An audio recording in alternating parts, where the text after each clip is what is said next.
파수꾼 통지롭게 문화 인사드립니다. 금요특강 현월TV 윤목사입니다. 오늘은 지난 주일 오후 야외 특화할 때 이제 했던 특강을 가지고 여러분을 찾아왔습니다. 뵙겠습니다. 자, 오랜만에 이제 야외 특화를 하면서 전했던 내용은 지난주 제가 이제 추석 특강으로 찾아뵀던 그때도 이제 주일 오후 했던 내용을 이제 월요일에 추석 연휴 이제 본격적으로 시작되는 월요일에 제가 올리면서 누구도 피할 수 없는 두 가지 결론이라고 하는 그 복음을 듣고 이제 성령님의 역사로 인하여 거듭난 신자들이 어떻게 살아가야 할 것인가에 대한 실천편, 그 중에서도 가장 기본에 해당하는 예배에 관한 내용이 되겠습니다. 신자의 기본에 충실하라, 예배가 곧 기본이다 입니다. 첫 번째 시간이에요. 말씀을 세 부분 정도 제가 읽겠습니다. 먼저는 출애굽기 19장 10절로 11절의 말씀입니다. 여호와께서 모세에게 이르시되 너는 백성에게로 가서 오늘과 내일 그들을 성결하게 하며 그들에게 옷을 빨게 하고 준비하게 하여 셋째 날을 기다리게 하라. 이는 셋째 날에 나 여호와가 온 백성의 목전에서 시내산에 강림할 것임이니. 사무엘상 16장 5절입니다. 이르되 평강을 위함이니라. 내가 여호와께 제사하러 왔으니 스스로 성결하게 하고 와서 나와 함께 제사하자 하고 이새와 그 아들들을 성결하게 하고 제사에 청하니라. 누가복음 8장 18절. 그러므로 너희가 어떻게 들을까? 스스로 삼가라. 누구든지 있는 자는 받겠고 없는 자는 그 있는 줄로 아는 것까지도 빼앗기리라 하시니라. 자, 이 말씀에 공통점들이 있다면 한 가지 단어로 표현될 수 있는 것은 뭐냐? 준비입니다. 준비. 무엇을 준비한다는 것인가? 이미 제목에 힌트가 다 들어 있습니다. 지난주에 저는 로마서 6장 23절의 말씀으로 누구도 피할 수 없는 두 가지 결론이라는 주제로 특강을 진행을 했습니다. 복음을 통하여 성령님의 역사로 새 생명을 얻게 된 거듭난 자들에게 있어 여러 가지 증거로 그것이 나타나는데, 그 중에서 가장 근본적인 건 창조자이시자 구원자이신 성삼일체 하나님과 인격적인 관계 회복이죠. 거듭남의 증거에 관한 것은 여러분 네 번째 저의 당신은 진짜로 거듭났느냐, 이 네 번째 강의를 보시면 되겠어요. 자, 영적으로 이미 죽었던 자가 새 생명을 부여받아 하나님 앞에서 살아있는 자가 되었습니다.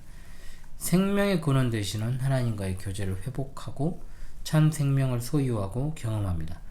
그리고 그 생명에 따라 자기 인격과 삶의 새로운 변화가 일어나게 되는 것이죠. 자, 분명한 것은 이와 같은 변화를 주도하시는 이 역시 하나님이십니다. 이 시작도 하나님이시고 과정도 하나님이시고 지속되게 하시는 것도 하나님이십니다. 즉 거듭난 신자의 삶은 하나님의 주도로 인하여 풍성한 삶을 누리게 되는 것이죠. 즉 하나님께서는 자신께서 정하신 방법을 따라 자기 백성과 교통하시고 또 생명과 은혜를 베풀어 주십니다. 하나님께서 자기 백성들을 예배로 부르시고 예배 중에 예배를 통해 자기 백성에게 큰 은혜를 베풀어 주십니다. 그러므로 자신이 하나님의 은혜로 살아가는 자요, 하나님께서 베푸시는 생명과 은혜 안에서 살아가는 하나님의 백성이라면서 예배에 소홀한다면 전혀 이게 정상이라고 볼 수가 없는 거죠. 거듭난 자는 하나님을 경외하는 자입니다. 하나님을 경외한다는 건 곧 그분께 겸손한 자세로 예배하는 것을 의미합니다. 그 예배를 통하여 하나님을 향한 경외감을 드러내기 때문이죠.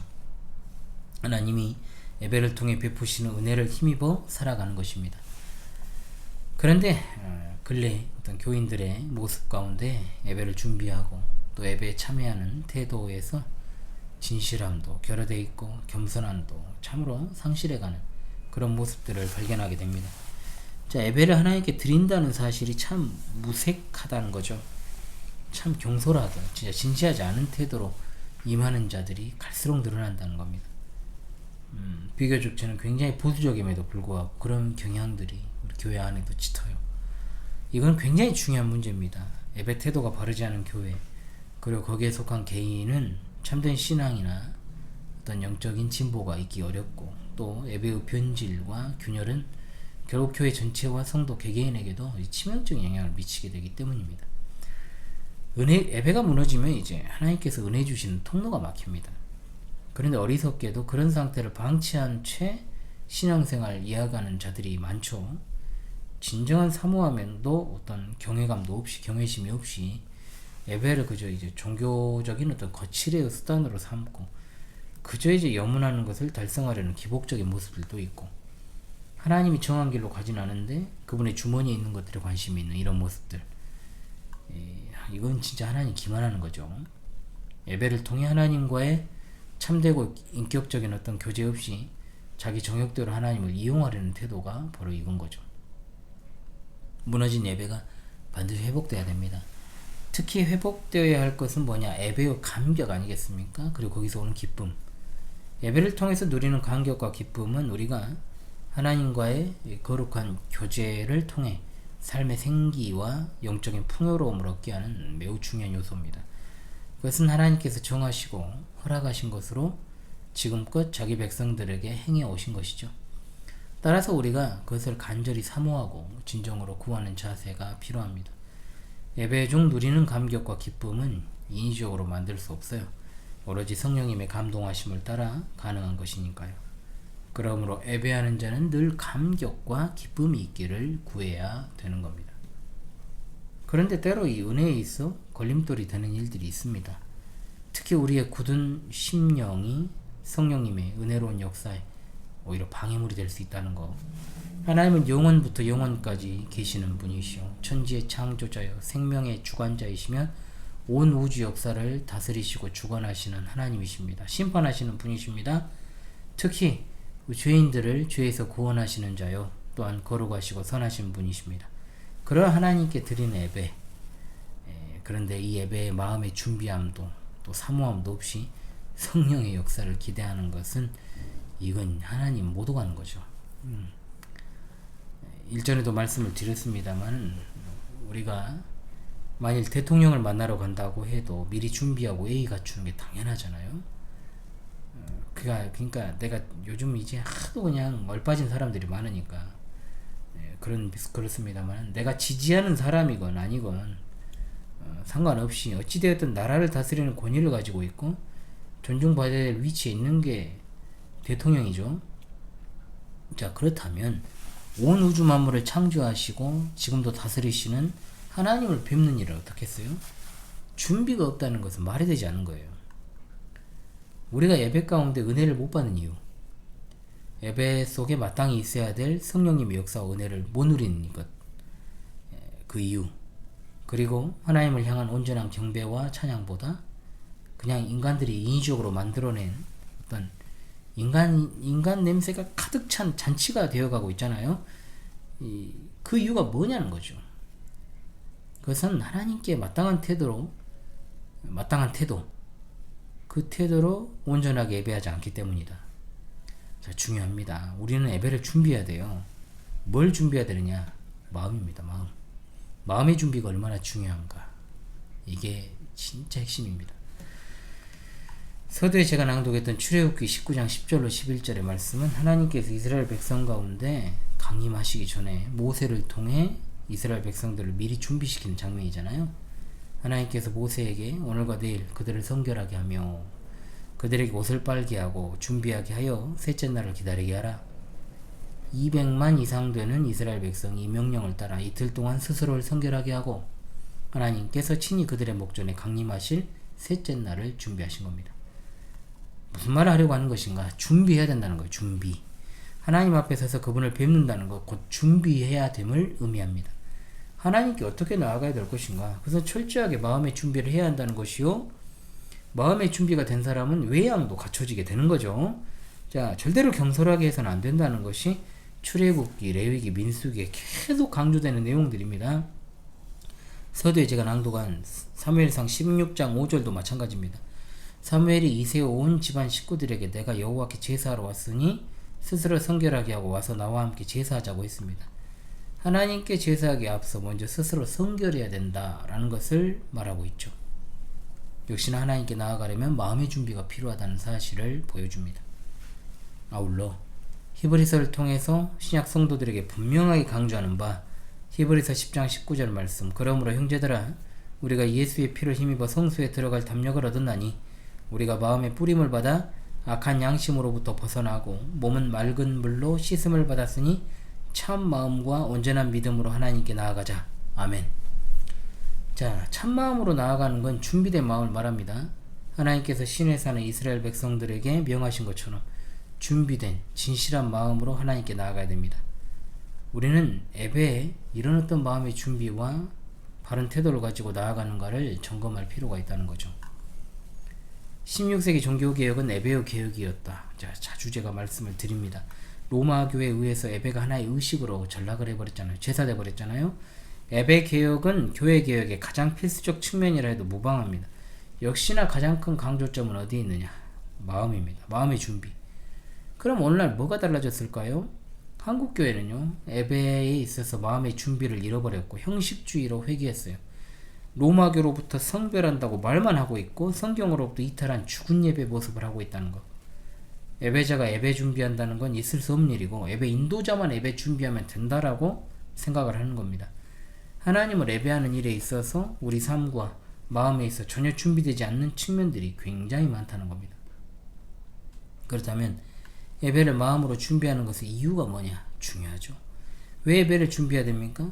하나는 예배의 대상이신 하나님의 영광과 위대하심 때문이요. 또 다른 하나는 뭐냐? 예배하는 자의 연약함 때문이다. 하나님이 위대하시고 거룩하시고 존귀하신 분이십니다. 예배하는 자가 준비 없이 나아갈 수가 없어요. 누군가를 만날 때, 자, 우리가 그가 어떤 사람인지에 따라서 준비 과정이 길어지기도 하고 짧아지기도 하잖아요. 보통 편한 상대 만날 때는 준비 과정이 짧습니다. 최소한의 복장, 여러분 그러잖아요. 연애 이제 한 달 된 사람하고 연애 5년차 같겠어요? 그러잖아요. 최소한의 복장을 하고 가죠. 격식을 차려야 되는 경우에는 그에 맞춰 또 준비를 합니다. 가령 회사 면접을 가면서 메이크업도 하지 않고 머리도 감지 않고 편의점 가도 가는 사람은 이 자유로운 영혼이 아니라 이 정신적으로 문제가 있는 인간이죠. 소개팅 가는데 모자를 푹 눌러 쓰고 마스크를 와잠까지 올려서 착용하고 가는 사람은 없어요. 만약에 있다면 그것도 정신이상자죠. 예배는 그와 비교할 수가 없어요. 외모 이야기도 우리가 하겠습니다만 일단 하나님을 예배하는 사람의 마음은 경건함과 두려움이 있어야 된다. 히브리서 12장 28절 29절 우리가 흔들리지 않는 나라를 받았은즉 은혜를 받자 이로 말미암아 경건함과 두려움으로 하나님을 기쁘시게 섬길지니 우리 하나님은 소멸하는 불의심이니라. 아멘. 그러니까 하나님을 예배한다고 하면서도 마음 준비도 없고 겸비한 태도도 없는 거. 하나님이 어떤 분인지에 대한 인식이 없는 거예요. 하나님을 업신여기는 거죠. 참 하나님에 대한 마음과 믿음을 소유한 사람은 반드시 그분께 합당한 태도를 보일 수밖에 없습니다. 위대하신 하나님을 예배하는 일에 성경이 명한 마음의 준비를 갖추는 것이 마땅하다라고 하는 겁니다. 그리고 예배자가 연약하기 때문에 준비가 필요하다고 했지 않습니까? 일단 우리가 뭔가 마음이 굉장히 요동칩니다. 혼란스럽게 하는 여러가지 유혹도 많고요. 죄악이 가득한 세상을 살고 있잖아요. 그래서 우리가 마음이 자꾸 갈라집니다. 그잖아요. 천갈래 만갈래 죄의 유혹에 빠지기도 하고요. 어제와 오늘이 좀 다르잖아요. 우리가 지난주와 이번 주가 다르고 또 어제까지 활발하고 열정적이다가도 오늘은 가짜스럽게 침체하고 시무룩한 태도 보이는 게 인간이에요. 이렇게 쉽게 말하면 널뛰는 우리에게 있어 마음의 준비는 절대적이잖아요. 매일의 삶이 전쟁입니다. 진짜로 마귀와 세상과 나 자신과의 싸움. 가만히 있어도 외부에서 훅 들어오는 여러가지 상황들이 있고 또 가정과 직장 안에서의 문제가 있고 그리고 친구들과의 일, 다른 어떤 경로를 통해서도 죄의 유혹을 끊임없이 받게 마련입니다. 우리는 이 땅을 사는 동안 정말로 경건생활에 위협받는 일들을 마주하고 있습니다. 그런 현실을 살아가면서 예배의 준비가 없다는 것은 말이 안 되는 거예요. 사실 그렇게 살아가는 현실 부정할 수 없다니까요. 그런데 예배를 준비하지 않으면 어떻게 되겠냐 이 말이에요. 외부적 요인뿐만 아닙니다. 우리 안에는 여러가지 음란한 생각, 탐욕, 분노, 미움, 시기, 질투, 원망 더러운 생각들이 수시로 일어나잖아요. 이런 마음을 품은 채로 거룩하신 하나님 앞에 나아가 예배가 가능하냐? 외형적으로는 가능하겠죠.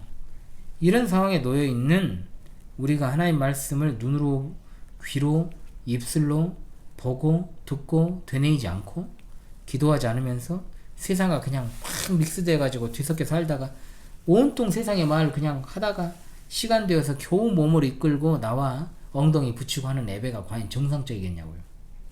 정상일 수가 없죠. 마음의 방이 정돈되지 않았어요. 온갖 잡다한 것들로 채워져 있고 그런 상태에서는 경건함과 두려움을 가지고 하나님을 예배할 수 없어요. 절대로. 예배 직전까지 세상적인 일에 몰두하다가 스마트폰 계속 들여다보다가 그저 예배당 의자에 착석한다고 예배가 됩니까? 그게 예배하는 게 아니에요. 준비 없이 드리는 예배. 그러니까 그런 사람들 생각 어때? 예배 끝나자마자 또 스마트폰 또 꺼내갖고 저 보고 있잖아요. 예배 시간에 보는 건 이 사람 새끼들이 아니죠. 응? 좀 말이 좀 세게 나왔는데 어찌되었든 간에 우리가 이 땅을 살 때 온갖 유혹과 연약함에 포위되어 있잖아요. 그런 상황에 놓인 우리가 하나님을 예배하기 위해서는 마음의 준비를 위한 시간과 의지가 필요합니다. 예배를 위해서 자기를 살피고 정결하게 하는 준비가 너무나 필요한 존재임을 바르게 인식해야 된다는 겁니다. 자, 그렇다면 이제 예배를 어떻게 준비해야 될지 이제 핵심을 딱 짚고 끝내야 되겠죠.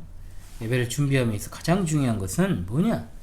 예배의 대상이신 성삼일체 하나님을 바르게 인식하는 것입니다. 하나님께 나아가는 자가 그분의 위엄에 대한 아무런 생각과 의식이 없다면 출발부터 이제 엇박자입니다.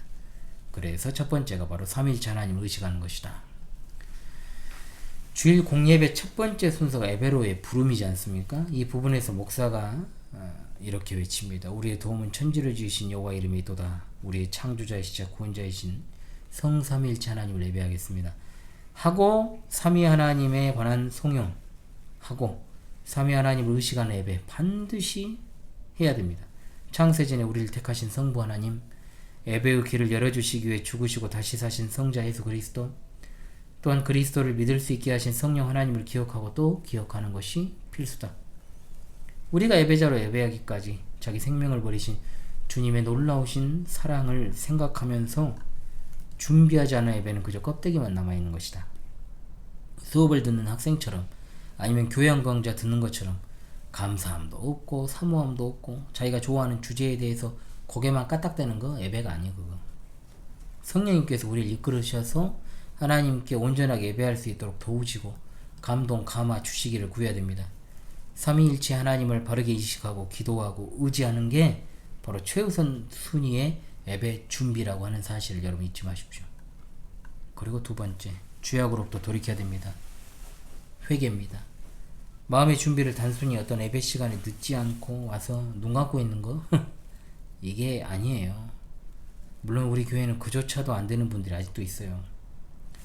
자, 그런 모습을 후에 이야기를 하고 일단 예배를 위해서 우리가 성결하게 되는 일이 중요합니다. 예배 준비는 예배 시간 직전에 있는 게 아니고 우리 일상에서부터 시작되는 겁니다. 공예배 및 공적 예배와 삶은 분리되잖아요. 죄를 내놓고 그로부터 돌이키는 건 예배 시작하기 직전에 겨우 도착해가지고 하나님 감사합니다. 이렇게 또 한 주 보냈네요. 제 잘못을 인정해요. 나는 부족합니다. 말씀해주세요.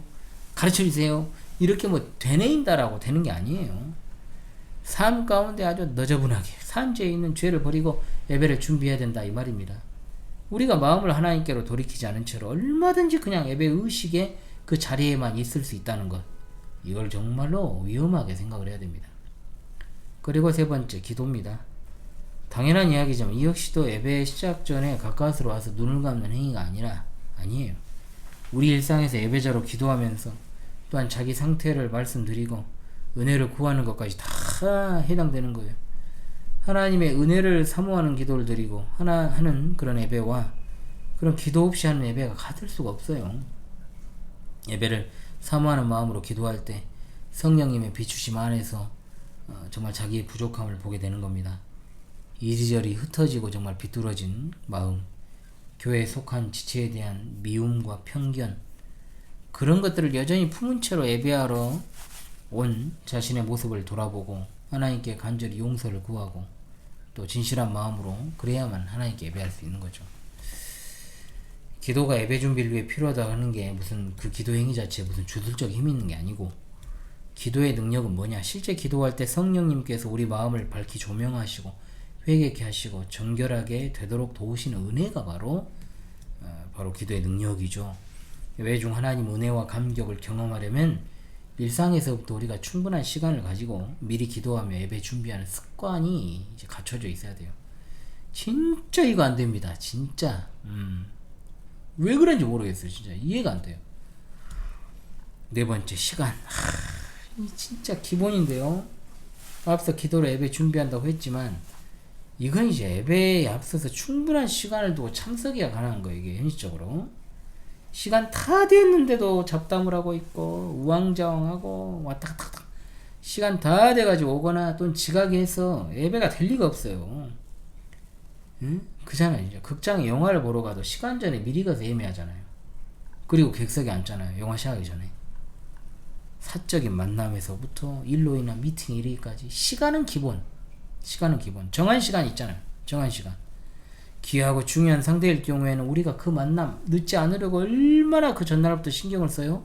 그리고 애를 씁니까? 그런데 예배는 어때요? 자, 공무원을 예로 들게요. 자, 9시부터 근무가 시작되면 그럼 9시까지 출근해야 돼요? 아니잖아요. 당연히 미리 출근하는 게 맞죠. 30분 전에 출근하는 게 정상이에요. 제 기준에서는. 그리고 늦어도 20분 전까지 출근하는 게 맞습니다. 대부분 다 그렇게 직장에 출근해요. 그리고 누군가의 만남도 그렇게 해요. 응? 지각을 자주 하는 사람은 일단 신뢰를 못 하잖아요. 우리가. 그런 사람들은 사실 회사 생활도 못 하고요. 그런데 예배는 어때요? 만군의 여호와 하나님 우리를 창조하시고 다스리시고 심판하시는 모든 것의 주인 되시는 분에게 나아가는 거잖아요. 이런 예배를 위해서 시간을 준비하는 게 당연하지 않습니까? 사실 이런 말을 하는 것도 부끄러운 일입니다. 시간도 지키지 않으면서 말로만 하나님은 우리를 구원하셨습니다. 영원한 생명을 주셔서 감사합니다. 찬양합니다. 이 예배가 진실이 될 수가 없잖아요. 그잖아요. 시간 안 지키는데 진짜 소중하게 생각하는 사람과의 약속을 시간 안 지킵니까? 그것도 자주? 빈번하게? 아니잖아요. 그런 신앙 고백 그 자체로 부끄럽기 짝이 없는 거잖아요. 그런데 목사가 예배 시간에 늦지 말라고 한다는 것 자체도 사실 정말 부끄러운 거예요. 서로 간에. 부끄러운 권면인 거예요. 목사가 신자들에게 기본을 학습할 의무는 없어요. 신자로서의 기본은 신자가 지켜야죠. 이걸 목사 입에서 12년 동안 계속 나오게 하고 있다. 이건 여러분의 예배가 여전히 준비되지 않았다는 것을 보여주는 거예요. 그리고 다섯째, 외모입니다. 외모. 자, 뭐 외모 타령입니까? 자, 할 수 있지만 생긴 걸 말하는 게 아니고요. 생긴 건 그대로 태어날 때부터 생긴 거니까 어떻게 할 수 없죠. 자, 예배자로서의 기본적인 복장, 청결 상태, 이걸 말하는 거예요. 이거. 저 오랜만에 이야기합니다. 자, 초창기엔 자주 했거든요. 이 또한 기본이잖아요. 자, 남성은 최대한 단정한 옷을 입어야 돼요. 정장을 할 수 있으면 하면 좋은데 꼭 할 필요는 없어요. 할 수만 있다면 세미 정장을 갖추면 좋겠고, 그렇지 않으면 단정한 옷을 입고 오고, 여름이라고 해서 반바지나 민소매나 티셔츠, 나시 같은 거 입어서는 안 돼요. 여성도 마찬가지겠습니다. 가급적 바지를 입고 치마도 무릎 아래 롱 스커트가 낫겠죠. 남녀 둘 다 맨발로 와서는 안 돼요. 교회 맨발로. 특히나 이제 실내 신는 경우에는 우리 교회 같이 여성들은 노출이 심한 옷을 입어서는 안 되고, 안이 비치는 뭐 시스루 같은 거 예배자가 입을 옷이 아니에요. 그건 아닙니다.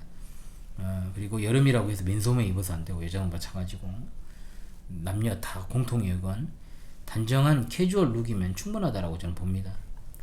머리를 감지 않거나 또 정리가 되지 않은 상태로 와서는 안 되고, 색조 화장이나 눈 화장 그리지 말고, 그렇다고 기본적인 것도 얼굴에 하지 않고 푸석푸석 해가지고 그냥 막 그렇게 와서는 안 되겠죠. 당연히 누가 봐도 안 씻고 온 것 같은 얼굴.